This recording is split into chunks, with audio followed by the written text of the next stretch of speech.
എന്നോട് ആൾക്കാർ കാണിക്കുന്ന ഒരു ക്രൂരതയായിരുന്നത്. എന്നെ സംബന്ധിച്ചിടത്തോളം ആ പടം എൻ്റെ ഒരു ലൈഫിൻ്റെ ഒരു പാർട്ടായിട്ട് തന്നെ എനിക്ക് പറയാൻ പറ്റും. ബിജുക്കുട്ടൻ അഭിനയിച്ച ആ കഥാപാത്രം ശരിക്കും എൻ്റെ ലൈഫിൽ സംഭവിച്ചാണ്. മകൻ്റെ കൂട്ടുകാർ വീട്ടിൽ വരിക, അങ്ങനെയുള്ള കാര്യങ്ങളെല്ലാം തന്നെ എൻ്റെ ലൈഫിലുള്ളതാണ്. അദ്ദേഹം ചെയ്തത് അദ്ദേഹത്തിൻ്റെ മകനെ സന്തോഷിപ്പിക്കാൻ വേണ്ടിയാണ് അതിൻ്റെ അകത്ത്. അത് തന്നെയാണ് ഞാനും ചെയ്തത്. ഒരു ഗുണ്ടെന്ന് പറഞ്ഞ പടക്കം അതൊരു വലുതാണത്, അതൊരു ഡേഞ്ചറുമാണ്. അത് കൊണ്ടെന്ന് അത് പൊട്ടിക്കാന്ന് പറഞ്ഞിട്ട് ഞാനത് പൊട്ടിക്കാൻ തയ്യാറായി. പൊട്ടി ഇങ്ങനെ വന്ന സീൻ എടുത്തിട്ട് അവിടെ ഹാപ്പി വിഷു എന്ന് പറഞ്ഞ് എഴുതി കാണിക്കാം എന്നുള്ളത് അതായിരുന്നു ഞങ്ങളുടെ ഉദ്ദേശം. അന്ന് ഞാൻ സ്ലിപ്പറായിട്ട് അയച്ചത്.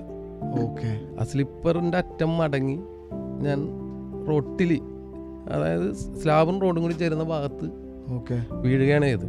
ആ വീഴ്ചയിൽ ശരിക്കും എനിക്ക് ഇന്നത്തെ ഒരു അവസ്ഥയിലാണെങ്കിൽ ഞാൻ മരിച്ചു പോകും. നെഞ്ചടിച്ച് വീഴുകയും എൻ്റെ കാല് രണ്ടും തള്ളവിരൽ രണ്ടും ഒരഞ്ഞ് പൊളിഞ്ഞ് നഖം പൊളിഞ്ഞ് വിരൽ വിട്ടു പൊളിയോ എന്നൊരവസ്ഥയിലേക്ക് എത്തിയിരുന്നത്. പക്ഷെ ഇതെല്ലാം കണ്ടിട്ടും ആരും എന്നെ എടുക്കാൻ വന്നില്ല. എൻ്റെ മകൻ ഒഴിച്ച് 5ാം ക്ലാസ്സിൽ പഠിക്കുന്ന എൻ്റെ മകനാണ് ഓടി വന്നത്. മാനസികമായിട്ട് എന്നെ ഒരുപാട് ഹർട്ട് ചെയ്തൊരു, ഇപ്പം തന്നെ എനിക്ക് അത് പറയുമ്പോൾ സങ്കടം വരും. ഓരോ വിഷു വരുമ്പോഴും അല്ലെങ്കിൽ ഒരു ദീപാവലി വരുമ്പോഴും ഞാൻ എൻ്റെ ഫോൺ ഓഫ് ചെയ്യും. ഞാൻ എൻ്റെ ഭാര്യ വീട്ടിൽ പോവില്ല, പുറത്തോട്ട് ഇറങ്ങില്ല. മിക്കവാറും എൻ്റെ റൂമിൽ തന്നെ ആയിരിക്കില്ല. എന്നെ കാണാനായിട്ട് അന്ന് യൂട്യൂബർമാർ ഒരുപാട് പേര് വരും.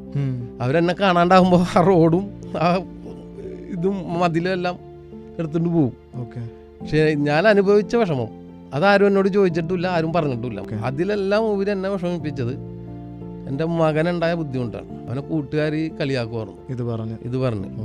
അവസാനം അവനെ കൗൺസിലിങ്ങിന് കൊണ്ടുപോകേണ്ടി വന്നു. നല്ലോണം പഠിക്കണ കൊച്ചായിരുന്നു. കൊച്ചി വിദ്യാഭ്യാസത്തിൽ പുറകോട്ട് പോയി, പുറത്തോട്ടിറങ്ങാതെ അങ്ങനത്തെ ഒരു മാനസികമായ ഒരു ബുദ്ധിമുട്ടൊക്കെ അവനുണ്ടായിരുന്നു. ഇതുകൊണ്ടുള്ള ദൂഷ്യം ഇതിപ്പോൾ എന്തൊക്കെ പറഞ്ഞാലും ഞാൻ മരിക്കണവരെ ഇതെന്നെ പിന്തുടർന്നിട്ടിരിക്കും.